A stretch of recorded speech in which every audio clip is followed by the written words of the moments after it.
এতক্ষণ একেবারেই সঙ্গীতের একটা আবেশের মধ্যে ছিলাম। ঝট করে সেখান থেকে উঠে তো কথা বলা বড় কঠিন। শাকিল সাহেবের একটা স্নিগ্ধ ভরাট কণ্ঠস্বর আছে, একটা মিষ্টি হৃদয় আছে এবং একটা শুদ্ধ গভীর সঙ্গীতের সুরবোধ আছে, যেটা মানে মোহিত করে। তো এই মানের শিল্পী আস্তে আস্তে আমরা মোটামুটি হারিয়ে ফেলছি। এই নিমগ্নতা, এই সাধনা, এই যে নিবেদন, ভালো সঙ্গীতের প্রতি যে নিবেদন, এটা হারিয়ে যাচ্ছে। তবে আজকে রাতটাও আমাদের অনুকূল ছিল, তাই না? আকাশে চাঁদ ছিল, আবার চাঁদটা মাঝে মাঝে এই গানের মধ্যে ঢুকবে কিনা, এতটা স্পর্ধা হবে কিনা তার সেই জন্য মাঝে মাঝে ঢুকেও আবার চলে যাচ্ছিল, কিন্তু পরে দেখলাম যে সাহস পেয়ে একটু সামনের দিকে এগিয়ে এসছে।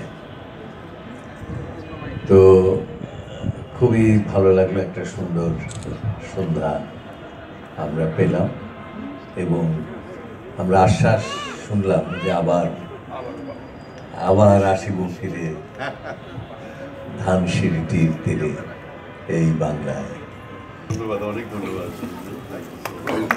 হাততালি, আমাদের দেশে হাততালি আবার বলে দিতে হয়।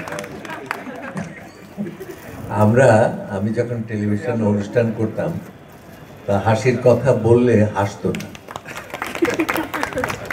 তখন আমার ছোট ভাই যে আল মনসুর, ও বলতো যে ভাইজান, আমাদের দেশের লোক হচ্ছে স্টেইনলেস স্টিল,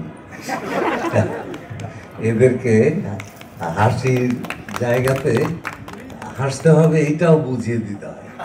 তো আমরা শেষ পর্যন্ত 2-3 জন গুপ্ত মানে হাস্য কর্মী ওই দর্শকদের মধ্যে রেখে দিয়েছিলাম, তারা কারণে অকারণে এসে উঠত। এগুলো আবার এত নির্বোধ ছিল যে কোথায় হাসবে বুঝতে পারত না, কিন্তু আমরা দেখতাম যে তারা হাসলেই সবাই হেসে উঠছে এবং তারা হাততালি দিলে সবাই হাততালি দিচ্ছে। আমাদের যে শারীরিক শক্তি, এটা হাততালির পক্ষে খুব একটা যথেষ্ট নয় আর কি। হাততালি দিতে আরেকটু প্রাণ লাগে, তো আরেকটু কেমন না, লেটে করলে আর হবে না। এটার জন্য কবে আমি বলছিলাম যে একটু অনেক সময় দেখা যায় যে ভিলেন সব দিক থেকেই যোগ্য, কিন্তু মঞ্চে এসে ঢুকলো যখন নায়কের সঙ্গে প্রেমিকার প্রেম শুরু হয়ে গেছে, তো তখন সে অটোমেটিক্যালি ভিলেন হয়ে যায়।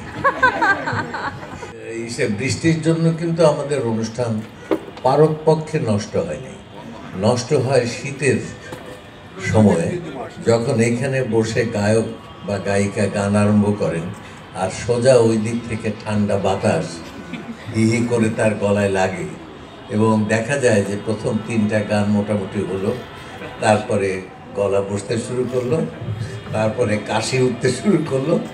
এখন সুন্দরী গায়িকা, এত সুমিষ্ট কণ্ঠের অধিকারিণী, তিনি যদি কাশতে থাকেন তাহলে সেটা খুব একটা ইয়ে হয় না। এবং 2জন আমাদের প্রথিতযশা গায়িকা, তারা গলা এখান থেকে চিরতরে প্রায় নষ্ট করে গেছে।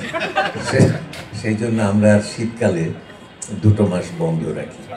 হ্যাঁ, কিন্তু বর্ষার জন্য 1-2বার হয়েছিল, তাহলে তো সুবিধা আছে, একটু নিচে অন্য কোনো ঘরে আমরা চলে যেতে পারি। তাহলে আজকে সবাইকে শুভরাত্রি।